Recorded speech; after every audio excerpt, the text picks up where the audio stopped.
I want to say just a little bit about equipment. There's an awful lot of what I call junk and rubbish that is available, and if you look in the catalogues, you can be persuaded to buy all sorts of things that either you don't need or you could improvise. I handle a lot of colonies. I have got my main box in my car with various bits and pieces, but just for handling colony normally, I've got a hive tool, a smoker, a box of bits, and a camera. As far as the hive tool is concerned, there are several types, but one of the reasons that we use it is to insert between the various boxes, which can get quite sticky with propolis. Now, propolis is the resin that bees bring in from plants. There are several different types of hive tool. This type I like the best for how I handle a colony and the way I set them up.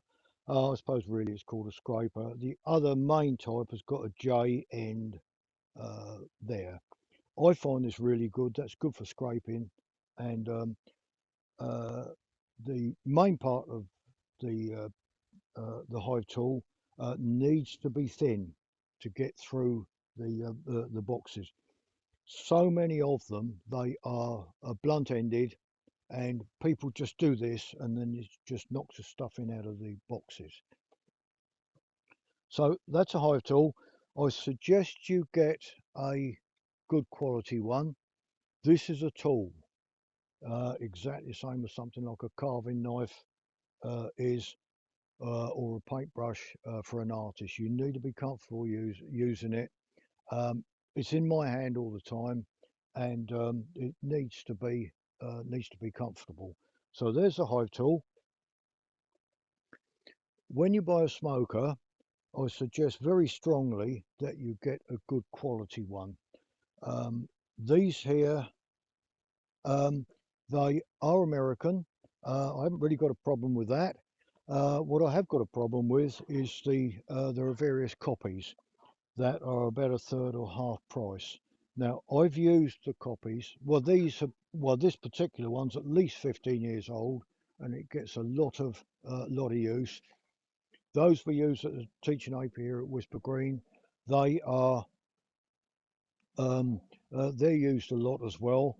The bellows, they look as if they're cracking, but I think it's just a fold line.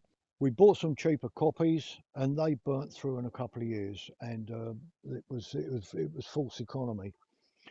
But I went to do a demonstration at another association on one occasion, and this band round here, which on this one there's absolutely no problem with, the band had a jagged edge, and I just rubbed it against my side, and it cut a hole in my jeans.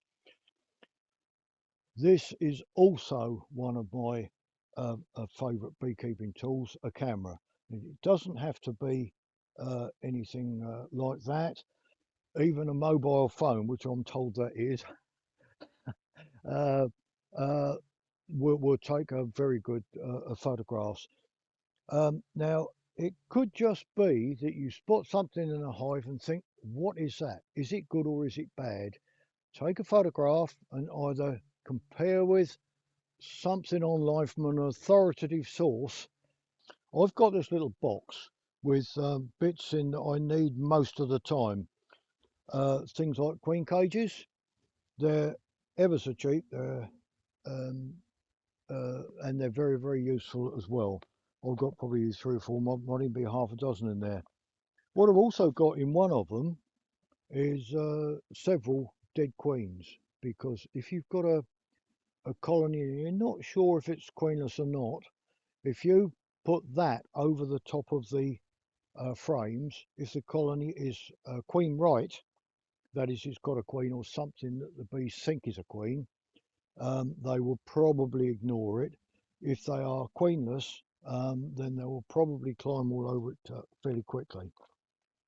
Queen marking pens, you can have whatever colour you like. There's four there just to start. I use them probably sort of colour code, so perhaps might be from a particular queen. but I have to say I tend to like the pink better than anything because it does show up.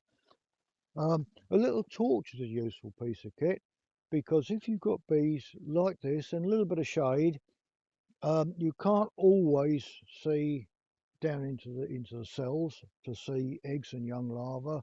So just a little torch like that is a useful piece of kit. As are tweezers. I find these bent nose ones useful because if you've got larvae that are you're a little bit dubious about, you just pull it out and have a look at it. A magnifying glass, because I come across an awful lot of people who say that they can't see eggs. It's the sort of thing you just buy at a car boot sale or market stall or something like that for not very much, but a useful piece of kit. As is a Fresnel lens. Now they're those little things about the size of a credit card, and I find those quite useful as well. In here, one other thing or a couple of things that I haven't mentioned: a pair of scissors, fine pointed scissors for clipping queen's wings, and just a little clip to put the queen in so the paint could dry. I don't like gadgets normally, but I find that a useful piece of kit. And they're just a bit sort of things that I will need when I'm handling a colony.